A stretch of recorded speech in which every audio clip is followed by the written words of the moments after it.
बोलिए लक्ष्मी नारायण भगवान की जय। देवियों और सज्जनों, आज के सत्र में हम योगिनी एकादशी की कथा का श्रवण करेंगे। इसके पूर्व अगर आप हमारे चैनल पर नए हैं तो कृपया वीडियो को लाइक करें, चैनल को सब्सक्राइब करें और बेल आइकन दबाना ना भूलें ताकि हमारे आगे आने वाले सभी सत्र आप तक समय से पहुंच सकें। आइए कथा प्रारंभ करते हैं। बोलिए गजानंद भगवान की जय। एक बार धर्मराज युधिष्ठिर ने भगवान श्री कृष्ण से कहा कि हे भगवान, मैंने ज्येष्ठ शुक्ला एकादशी जिसके व्रत के महात्म को सुना, अब कृपा करके आषाढ़ के कृष्ण पक्ष की एकादशी की कथा को सुनाइए। इसका क्या नाम है, क्या महात्म्य है, यह भी सुनने की मेरी बहुत इच्छा है। तब भगवान श्री कृष्ण कहते हैं कि हे राजन, आषाढ़ मास के कृष्ण पक्ष की एकादशी का नाम योगिनी एकादशी है। इस व्रत के करने से समस्त पाप नष्ट हो जाते हैं। इस लोक में भोग और परलोक में मुक्ति देने वाली यह एकादशी है। यह तीनों लोकों में प्रसिद्ध है। मैं तुमसे पुराणों में वर्णन की हुई इस कथा को कहता हूं और इसके महात्म को भी सुनाता हूं। ध्यानपूर्वक सुनो। भगवान कहते हैं कि सुनो, कैलाश पर्वत के नीचे एक मानसरोवर नामक तालाब है। उसके चारों ओर एक दिव्य नगर है जिसका नाम है अलकापुरी। उस अलकापुरी नगरी में कुबेर नाम का एक राजा राज्य करता है। वह नगरी यक्षों से सुशोभित है। वह कुबेर यक्षों का राजा है, भगवान शिव का अनन्य भक्त है और प्रतिदिन भगवान शिव की पूजा किया करता है।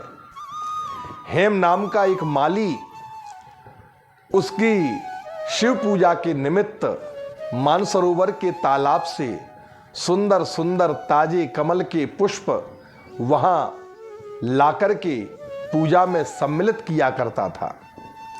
हेम माली की एक विशालाक्षी नाम की बहुत सुंदर स्त्री थी। एक दिन वह मानसरोवर से पुष्प तो ले आया, लेकिन कामासक्त होने के कारण अपनी स्त्री से हास्य विनोद तथा रमण करने में व्यस्त हो जाता है। इधर राजा कुबेर जब भगवान शिव की पूजा करने के लिए बैठते हैं तो उन्होंने देखा कि पूजन में अभी तक पुष्प नहीं लाए गए हैं। ऐसा देख करके राजा ने उस हेममाली की बहुत देर तक प्रतीक्षा की, लेकिन जब वह हेममाली वहां पर उपस्थित नहीं हुआ तो राजा ने अपने सेवकों को उसको लाने के लिए आज्ञा दी कि तुम लोग जाकर के हेममाली के ना आने का कारण पता करो, क्योंकि वह अभी तक मेरे भगवान शिव के अर्चन के लिए पुष्प लेकर के नहीं आया है। सेवकों ने कहा कि महाराज, वह पापी बड़ा कामी है, अपनी स्त्री के साथ हास्य विनोद तथा रमण कर रहा होगा। यह सुनकर के कुबेर अत्यंत क्रोधित हो जाते हैं और उनकी आंखें लाल हो जाती हैं, होंठ कांपने लगते हैं। क्रोधित होकर के कुबेर ने उस हेममाली को बुलाया।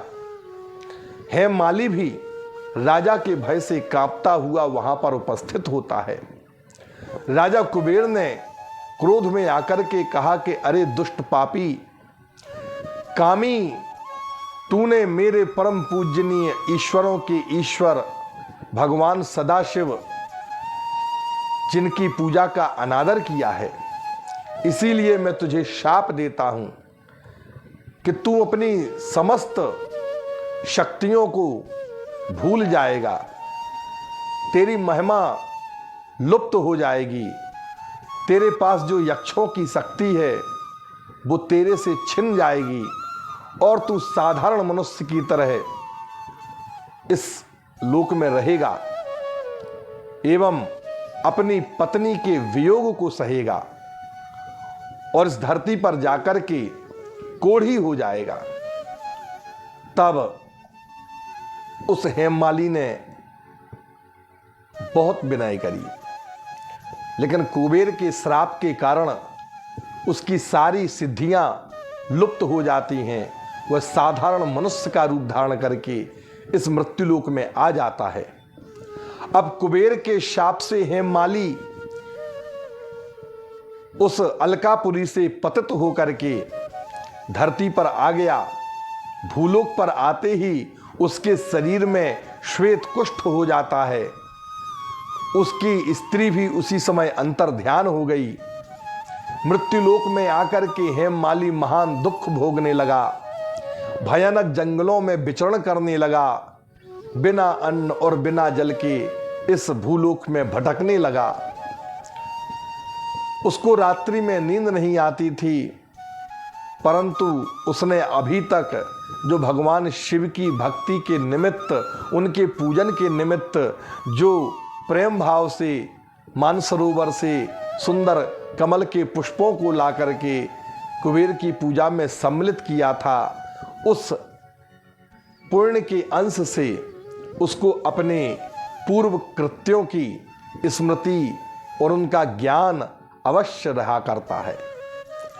घूमते घूमते एक बार जंगल में भटकते भटकते वह हेममाली एक दिन मार्कंडे ऋषि के आश्रम में पहुंच जाता है।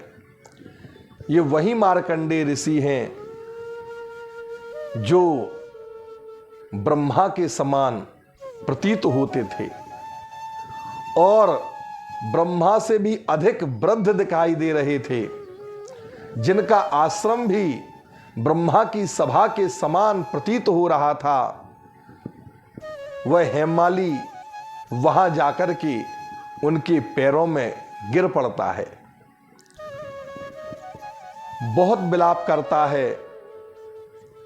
उसे देख करके मार्कंडे ऋषि का हृदय द्रवीभूत हो जाता है। उसको रोता हुआ देख करके मार्कंडे ऋषि ने उसे उठाया, उसे पुचकारा, दुलार किया और बोले, पुत्र, तुमने कौन सा पाप किया है जिसके प्रभाव से तुम्हारी यह दुर्दशा हुई है। तब हेममाली ने अपना संपूर्ण वृत्तांत मार्कंडे ऋषि को कह सुनाया। उसके वृत्तांत को सुनकर के मार्कंडे ऋषि कहते हैं, बेटा, निश्चित ही तूने मेरे सन्मुख सत्य वचन को कहा है, इसीलिए तेरे ऊपर प्रसन्न होकर के मैं तेरे उद्धार के लिए एक व्रत का वर्णन करता हूं। कहते हैं मार्कंडे ऋषि, यदि तू आषाढ़ मास के कृष्ण पक्ष की योगिनी एकादशी के व्रत को आदर पूर्वक करेगा, विधि पूर्वक उसके व्रत का अनुष्ठान करेगा, तो तेरे समस्त पाप नष्ट हो जाएंगे और तू पूर्व से भी अधिक पुण्यशाली हो जाएगा। ऐसा सुनकर के हेममाली बड़ा प्रसन्न हुआ। उसने मुनि को साष्टांग दंडवत प्रणाम किया। मुनि ने उसे स्नेह के साथ उठाया। हेममाली ने मुनि के कथनानुसार विधि पूर्वक आषाढ़ के कृष्ण पक्ष की योगिनी एकादशी का व्रत किया। इस व्रत के प्रभाव से वह यक्ष हेममाली अपने पुराने स्वरूप में पुनः परिवर्तित हो जाता है और उसकी पत्नी से उसका पुनः मिलन हो जाता है, जिससे वह अपने आगे का जीवन सुखपूर्वक व्यतीत करता है। भगवान आनंद कंद श्री कृष्ण ने कहा, हे राजन, यह योगिनी एकादशी, इसका व्रत 88,000 ब्राह्मणों को भोजन कराने के फल के बराबर पुण्य प्रदान करता है। इस एकादशी का व्रत करने से समस्त पाप नष्ट हो जाते हैं। भगवान नारायण की कृपा हमें प्राप्त होती है। भगवान का सानिध्य हमें प्राप्त होता है और व्यक्ति इस मानव देह का त्याग करके भगवान श्री नारायण के बैकुंठ धाम को जाकर के भगवान की सायुज्य मुक्ति को प्राप्त होता है। इस प्रकार जो भी भक्त इस योगिनी एकादशी के व्रत को करते हैं वे दुर्लभ मुक्ति को प्राप्त होते हैं, इसमें कोई संदेह नहीं है।